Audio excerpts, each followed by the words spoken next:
Assalamualaikum warahmatullahi wabarakatuh. Saya Yuda Yuanda Putra dengan NIM 201052444027 dari kelas Teknologi Pendidikan B akan mempresentasikan tugas saya yang berjudul Kebutuhan Sumber Daya Manusia di Era Transformasi Digital.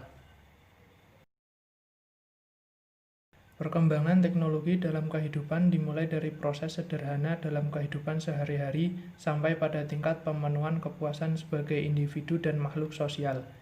Pada era transformasi digital meminta sumber daya manusia yang berkualitas yang dihasilkan oleh lembaga-lembaga yang dikelola secara profesional sehingga membuahkan hasil yang berkualitas.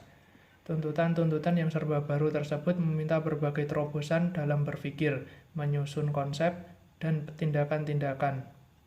Berkembangnya teknologi informasi yang sangat pesat serta perkembangan otomasi di mana banyak pekerjaan yang sifatnya pekerjaan rutin dan berulang-ulang mulai digantikan oleh mesin, baik mesin produksi maupun komputer menjadi tantangan baru bagi para tenaga kerja di masa depan. Selanjutnya, faktor peningkatan kualitas SDM di Indonesia. Pendidikan yang diperlukan adalah pendidikan yang harus memenuhi kebutuhan sumber daya manusia agar manusia dapat berfungsi menjadi sumber daya yang lebih baik dalam lingkungan masyarakat. Pembelajaran di Indonesia harus memiliki inovasi dan kreativitas dengan menggunakan perkembangan teknologi sekarang ini dan memiliki nilai karakteristik budaya Nusantara. Indonesia harus meningkatkan kualitas dalam hal sumber daya manusia. Jika hal ini tidak dilakukan, maka akan ada resiko kurangnya pertumbuhan ekonomi dan ketimpangan ekonomi yang semakin meluas.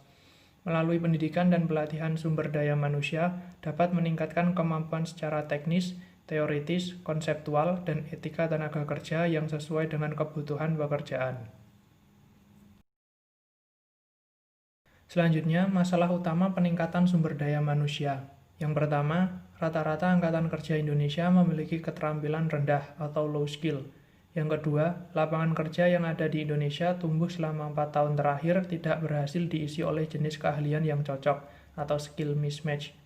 Yang ketiga, lapangan kerja yang ada tidak dapat dipenuhi oleh jumlah tenaga kerja terampil yang memadai atau skill shortage.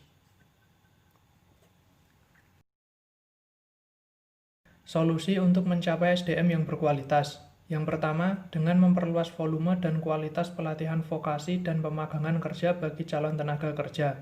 Yang kedua, membuka peran aktif industri perusahaan sebagai sektor unggulan dalam upskilling dan reskilling angkatan kerja. Yang ketiga, memulai pendanaan jangka menengah berkelanjutan untuk pelatihan vokasi dan pemagangan kerja. Yang keempat, memulai melaksanakan skema tunjangan pengangguran atau unemployment benefit jika terjadi alih kerja, pemutusan kerja, dan sejenisnya. Demikian presentasi dari saya, kurang lebihnya mohon maaf. Wassalamualaikum warahmatullahi wabarakatuh.